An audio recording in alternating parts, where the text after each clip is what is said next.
chess friends, once again I welcome you to this chess video, and it's somewhat of an anniversary for us because it was 2 years ago this very day, on the 22nd of February 2013, that I uploaded my very first chess video.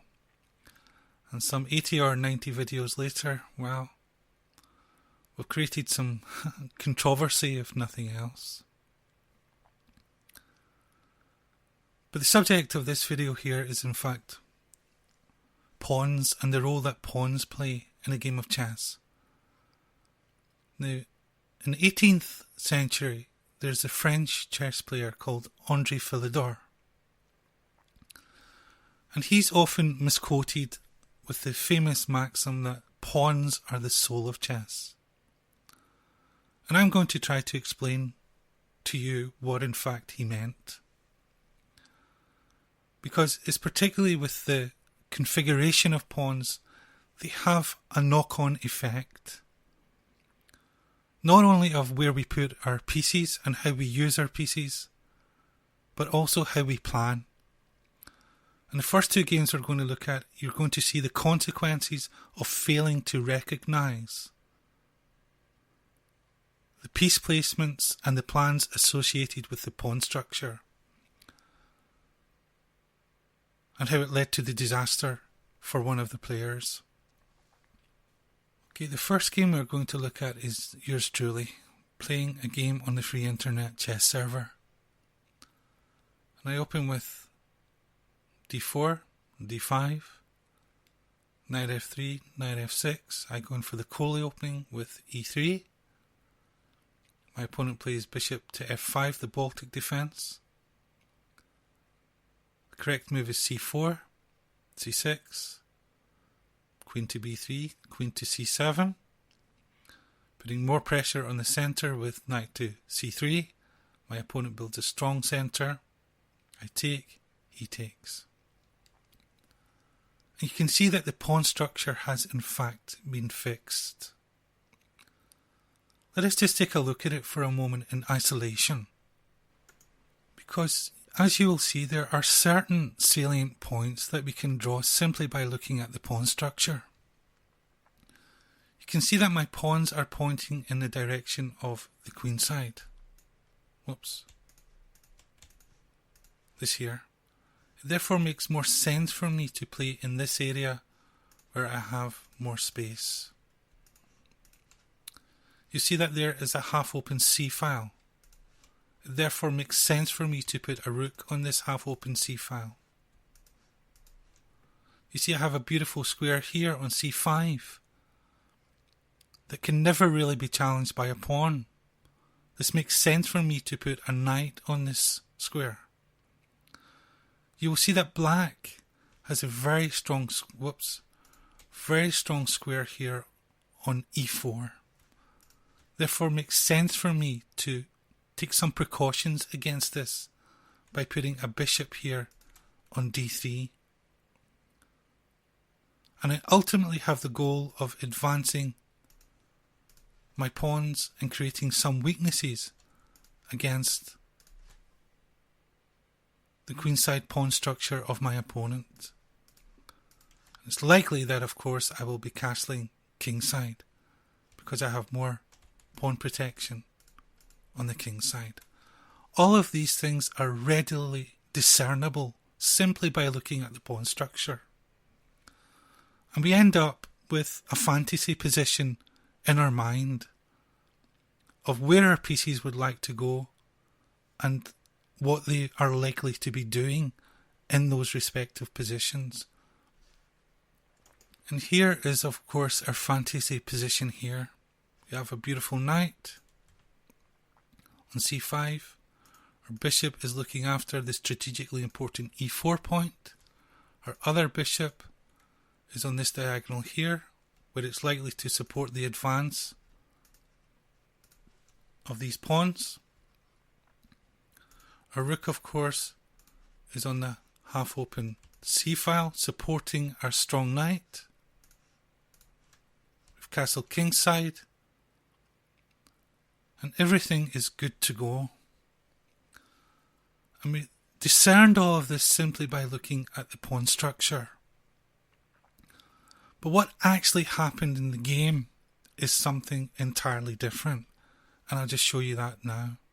So in the actual game, I played the move knight to e5.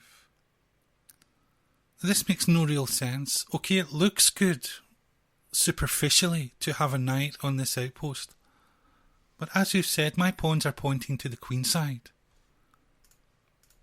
This is the area I should be playing in. My knight is coming to the king side. It makes no real sense here. My opponent played knight to d7, and here I play this ludicrous move, f4. This, my friends, is in fact the losing move, because after this move I am positionally and strategically lost. Let me just show you the pawn structure after this move. And this is how it looks. You can see that I have created a weakness here for myself along the e file. The e3 pawn is now in fact backwards. And rather than concentrating my pieces on the queen side where I should have, I'm engaging in some type of speculative kingside attack. And I tell you, my friends, my opponent very beautifully pointed out the error of my ways. We'll just go back to the game and I'll show you how he did so. It's very instructive indeed. So we have reached this point where I play the ludicrous f4. And my opponent immediately seizes upon his strong square here on e4 by playing knight to e4. Now naturally I cannot tolerate a knight like this in my side of the board, so I chop it. And he very wisely makes use of his outpost by taking with the bishop. Bishop comes to d2. I'm planning on swapping it off for this dark square bishop. He kicks my knight from its outpost. I take, he takes. Bishop comes. Bishop goes to e7. I chop it. He takes back. And now I'm really struggling with my weakness that I created all by myself. He cements his bishop here. I'm trying to do some tricky stuff here, saving my pawn, and it's very superficial in fact. And now you see how he piles up on the e-file. Brings his rook to e6. He's tripled on the e-file. After this move he takes. I'm deprived of defenders. I need to take the queen because of my rook is loose. And after this, dear chess friends, I am positionally and strategically lost. If I wasn't before, which of course I was. My king cannot make it to the queen side. And I struggle on, and the rest is in fact too painful to inflict upon you. But this is what happens if you ignore the dictates of your pawn structure and engage in some type of speculative attack, going against what your pawn structure is telling you to do. And I suffered for that. And I'm relating it to you, chess friends, to save you from the pain and the agony of looking at games like this. Now here is another game. I play a friend from Regensburg in Germany called Andreas. I've played him for a number of years. And he's a very good chess friend, and he too ignores the dictates of the pawn structure and engages in some type of speculative attack. Now even this move bishop to g5 is not fitting in with the pawn structure. It's likely that the pawn structure will end up something like this. And again, let us just take a look at it quickly in isolation and we'll see where we could put our pieces and what our plans are. We'll take a look at it from the perspective of white. You can see that white has a very, very strong square here on e5. It therefore makes sense to put a knight on this strong square. His dark square bishop will probably come to f4, but it will support the knight. He's likely, of course, to have a rook on the e-file, again supporting the knight. And he's the idea of a kingside attack, because as you can see, all his pawns are pointing in the direction of the king's side. So what actually transpired during the game? Well, let's have a look. Okay, this is the position that we reached from the actual game, and I played bishop to g4, pinning the knight against the queen, knight to d2, making use of the pin against the queen to put pressure, of course, on the centre. Tries to kick the bishop simply drops back. Bishop to b5. It's kind of forced because of the pressure that is being put on the centre. On the pin. Queen to b6. And here Andreas engages in a speculative kingside attack. I take, he takes. Now I could, of course, take the pawn if I wanted to, but I try this tricky move here. The idea, of course, if his knight takes, then we're attacking both pieces at the same time. But instead of that, Andreas chose to play a4. That's my telephone.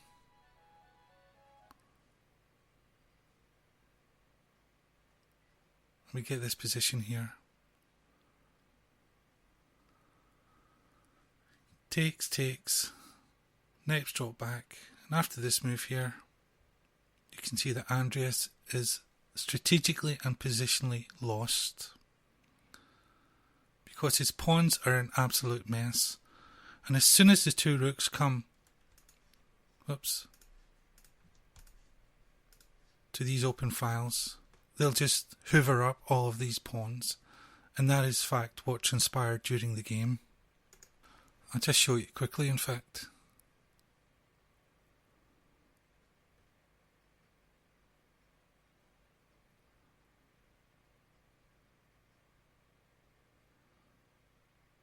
Rooks come to the open file, and white doesn't last long.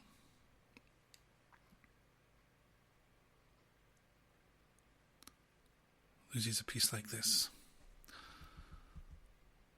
And these two rooks, well, they simply start to suck up all of these weak pawns.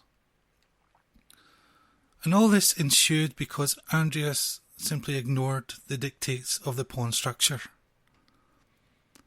And he got himself into some trouble. And he started putting his pieces on squares that they were less than optimal. He started a speculative kingside attack simply because he failed to take into consideration the pawn structure and how it affects where we put our pieces and our plans and ideas. So I've looked at two examples where people have neglected to take into consideration the pawn structure. We'll take a look at an example where someone does take it into consideration and wins a very beautiful game of chess.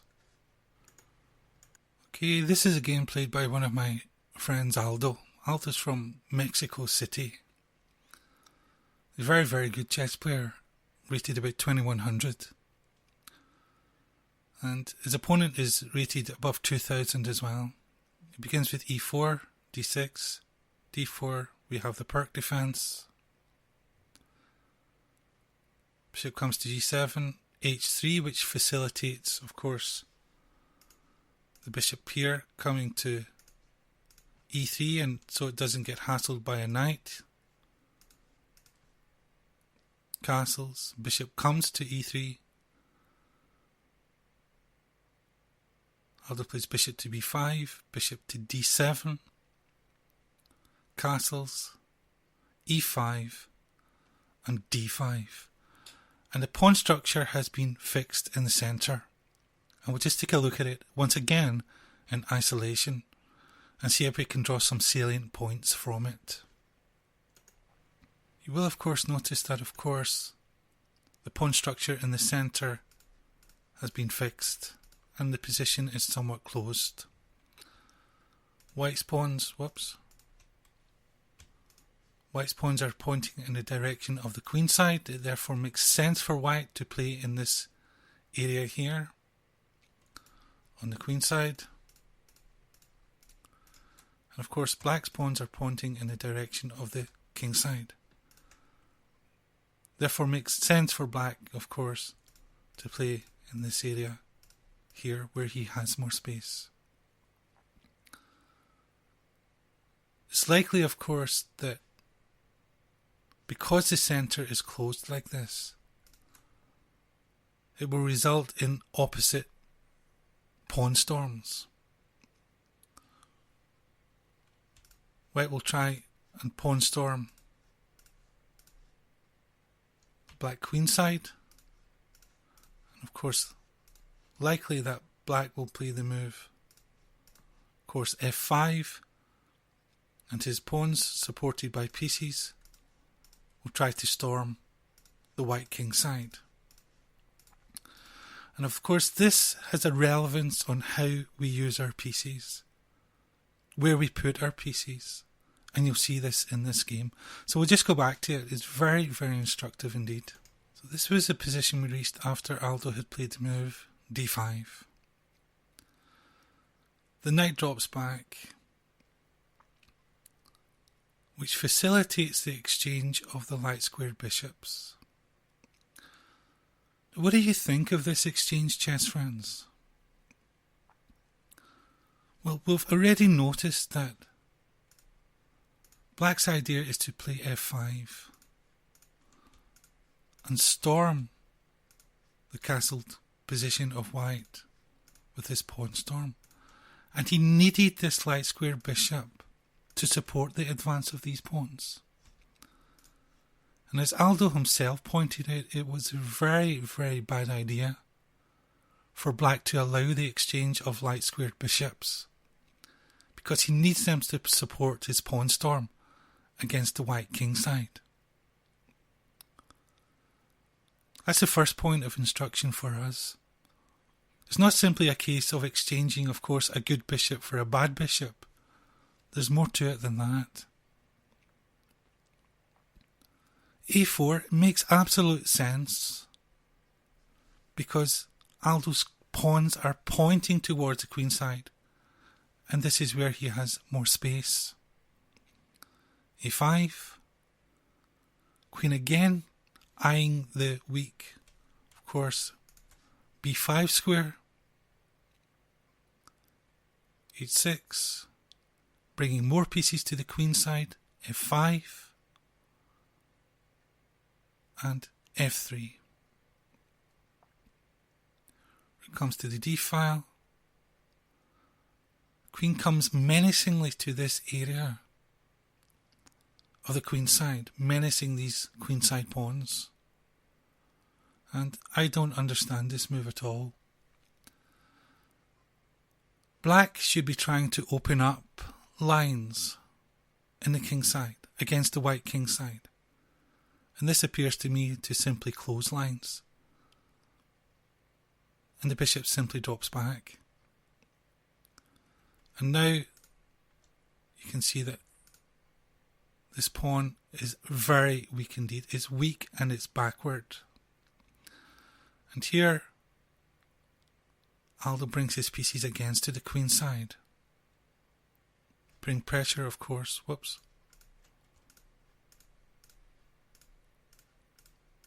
On these queenside pawns.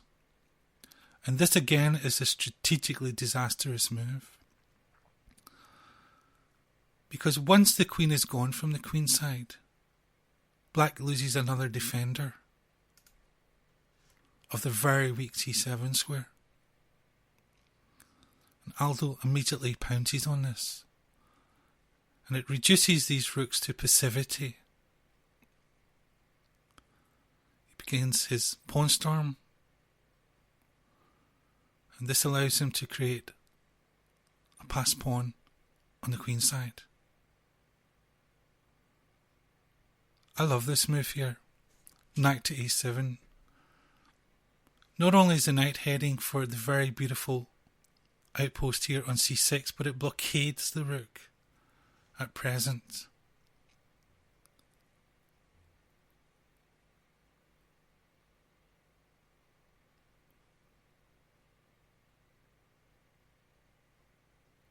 Rook comes to the 7th rank.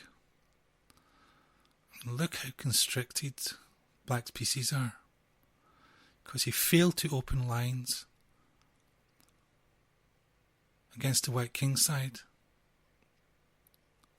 and he is in effect strategically lost. Aldo tolerates no nonsense. He simply chops his knight,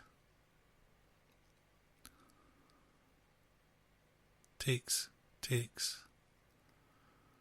pawn is about to queen, and after this sequence of events, black in fact resigns.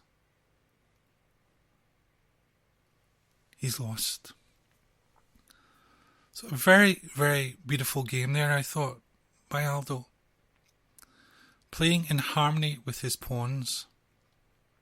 Attacking in the direction which the pawns dictated that he attack. He exchanged the light-squared bishop, neutralising black's ability to create a pawn storm himself against the white king, and was eventually able to create a pass pawn, which created absolute havoc in the camp of his opponent. So a very, very instructive game of chess. And that concludes our lecture, chess friends. I hope you sincerely got something from this, and that in playing practical games of chess, you take into consideration the pawn structure, how it affects where you put your pieces, how it affects which pieces you are likely to exchange, and affects your overall strategic plans and ideas. So suffice to say, my chess friends, I thank you very, very much for supporting this channel over the past 2 years, and it's been a pleasure getting to know some of you. So thank you once again for taking the time. I wish you well with your own chess. Take care and goodbye.